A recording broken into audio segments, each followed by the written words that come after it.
14 rokov, klasické decko, závislé na internete, na hrách, alkohol, skúšal som sračky, ale mal som cieľ začať robiť hudbu a mať koncert. 16 rokov na internete som narazil na ľudí, ktorí zarábali peniaze, cvičili, boxovali a tak ďalej, klasika 3 AM Gym Motivation. Reálne ma to inšpirovalo. V 16 som mal svoj prvý koncert a potom pár ďalších. Prestal som len míňať svoj život a reálne som zistil, čo to je robiť niečo pre svoje ciele. V 17 som s hudbou prestal, som zistil, že to nie je niečo, čo by som chcel robiť dlhodobo. Teraz v 18 som sa rozhodol zase vrátiť na internet s tým, že to možno pomôže niekomu, kto to pozerá, tak ako to pomohlo mne, keď som mal 16 rokov a pozeral som celý deň self-improvement videá na YouTube. Čiže ako som začal ja vyhrávať v živote. Každý z nás má niečo, čo chce spraviť, nejaké ciele na rok, alebo na mesiac, alebo na týždeň, alebo na 5 rokov dopredu. A pre mňa znamená vyhrávať, plniť tie ciele, ktoré som si vlastne dal. A cieľom, ako začať vyhrávať, je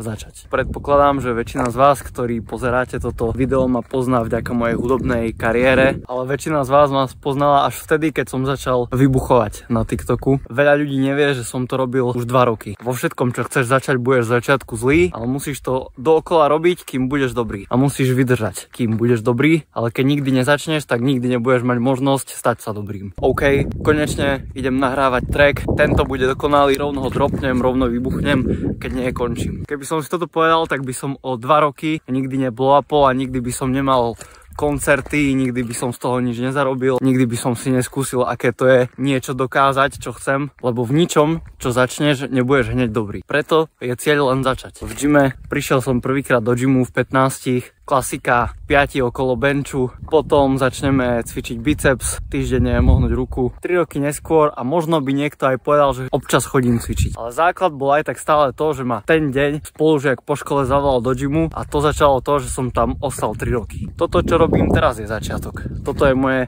prvé video, ktoré som vedel, že chcem spraviť už asi mesiac. Toto video uploadnem, spravím ďalšie 3 a o ďalšie 3 si poviem, aké bolo toto video zlé. Ale ak by som nespravil toto prvé video, tak by nikdy tie ďalšie 3 nevznikli. Takisto mi minule na Instagram niekto písal, že aké mám tipy na behanie a takto. Ja som začal behať tento rok v januári s tým, a že som sa prihlásil na maratón a až potom som začal behať. Viem, že týpek proste čakal, že ja mu napíšem, OK, musíš mať tieto topánky, musíš zjesť toto, musíš vypiť toto, zobrať si so sebou toto, natrieť na seba toto, takto sa obliecť. Ja som mu napísal, nech proste ide vonku a začne behať. Všetci sa budeme snažiť predísť tomu, aby to bolo ťažké, nejak si to zľahčiť. A reálne, čím ťažšie začneš, tak tým ľahšie to možno potom bude, lebo už si začal s tou najťažšou verziou. Ja som hudbu robil prvý rok po anglicky, keby to pustím, tak mi aj nerozumieš.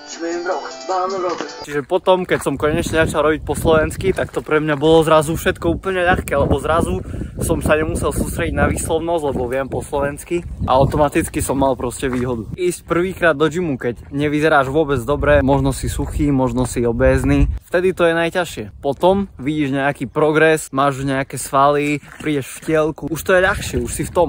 Prvý beh tento rok, v zime, v snehu. A keby som vtedy nezabehol tie 3 km v snehu, kde som sa celý čas triasol a mal som tempo asi kilometr za 7 minút na rovine, tak teraz by som možno 20 km ani nezabehol. Ďalších 22 pendami. Toto je reálne prvé video, v ktorom hovorím niečo, čo má podľa mňa nejakú hodnotu a môže niekomu pomôcť, čo som nikdy predtým nedal na internet a ľudia na toto možno nie sú zvyknutí. Takže toto je pre mňa začiatok. Toto je najťažšie video, ktoré budem musieť uploadnúť. Ďalšie video, ktoré dám, OK, už ma aj tak všetci videli rozprávať, takže mi teraz je jedno, čo dám. Najlepší príklad je, keď učia decko plávať, tak ho hodia v strede jazera do vody a musí plávať. A keď začneš ešte dopredu rozmýšľať, že čo môže povedať on, alebo ona, alebo tvoja mama, alebo neviem kto, tak nezačneš. Ja som začal, tak teraz ty.